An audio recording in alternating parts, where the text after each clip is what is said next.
And welcome to our side event that is looking at accelerating investment in the renewable energy sector, the challenges and the success stories that is within the continent of Africa. But we are going to zero down to Ghana and Kenya. So without much ado, let me quickly invite the distinguished panelists who are going to lead us through this 1.5 hours of discussion. The chairperson is no other strange person than our own son from Ghana. He has been involved in the UNFCCC over more than 2 decades, and the convention and the Kyoto Protocol, the history will not be said without mentioning his name. The distinguished invited guests and delegates, will you join me to welcome Mr. Seth Safo, the former legal advisor to the United Nations Framework Convention on Climate Change.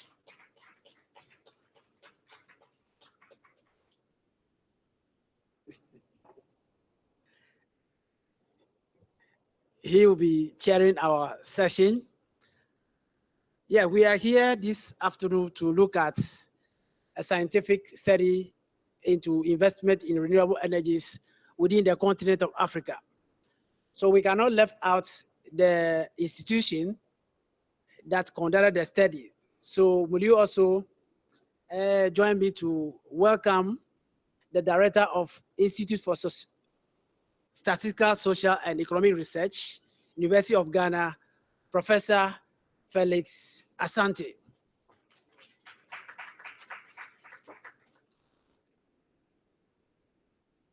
The work of ISE will not be completed without the strong support of one of the able lieutenants who always will leave the office after almost 12 o'clock, midday, or midnight. Will you join me to welcome Dr. Simon, who is one of the renowned young gentlemen who is actually doing very well in Ghana when it comes to research work into renewable energy in Ghana.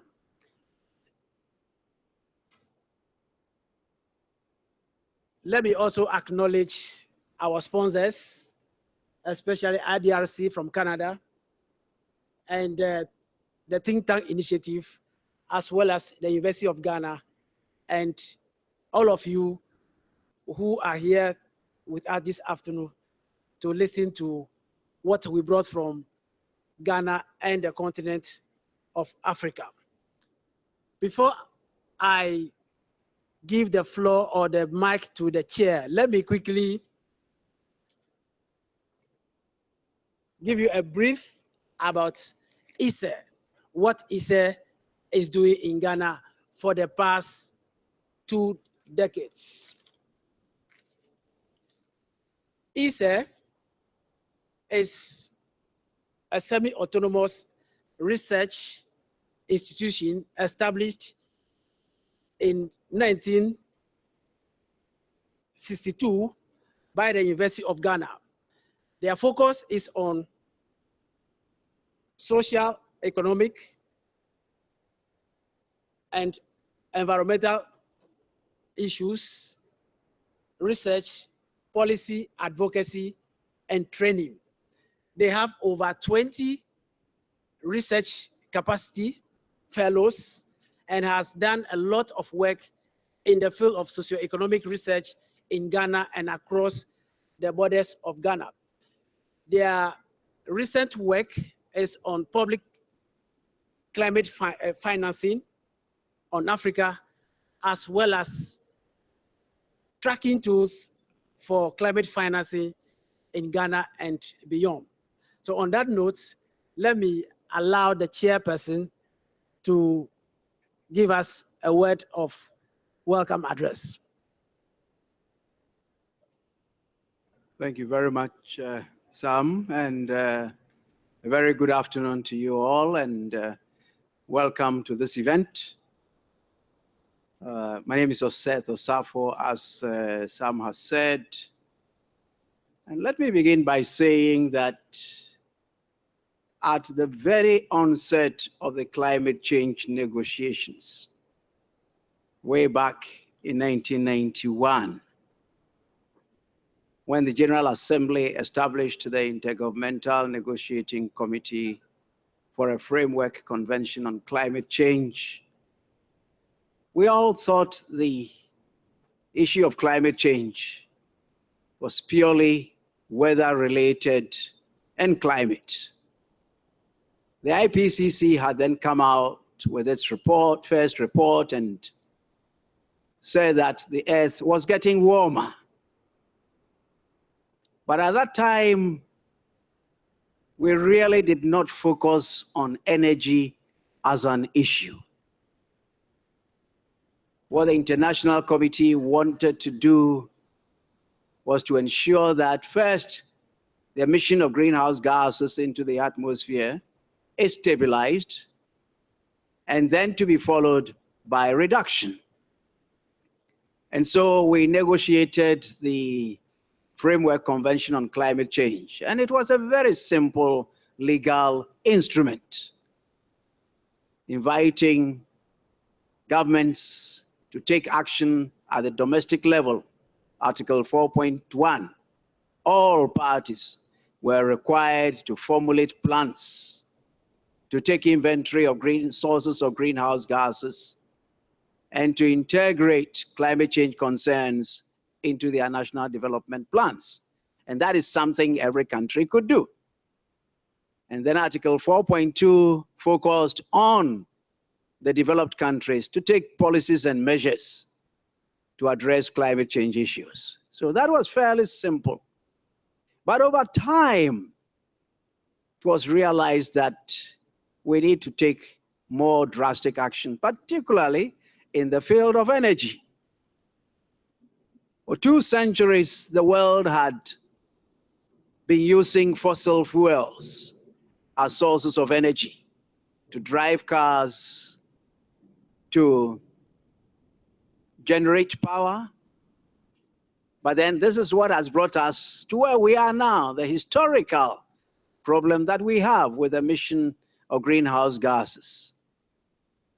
Gradually, the focus has turned on to the use of alternative sources of energy.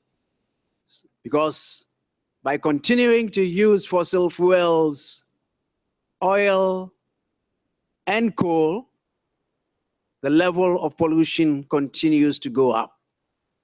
So let's look at other sources. And that is how, over time, renewable energy and energy efficiency have become very important in the process. For Ghana, I think I would give credit to our founding fathers. Way back in the 1960s, Ghana constructed one of its major hydro dams. And for many years, it was providing about 60% of the energy requirements of Ghana.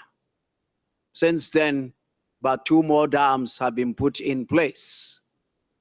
But as a result of that, I think Ghana was not so much dependent on producing power from fossil fuel generating sources. But then we began to experience less and less rainfall, which necessitated our having to look at other sources other than hydro. And I think this is what we are going to focus on this afternoon. The discussion is going to focus on accelerating investments in renewable energy in Africa, challenges and success stories, but looking at a specific case of Ghana. And so, on this note, Professor Asante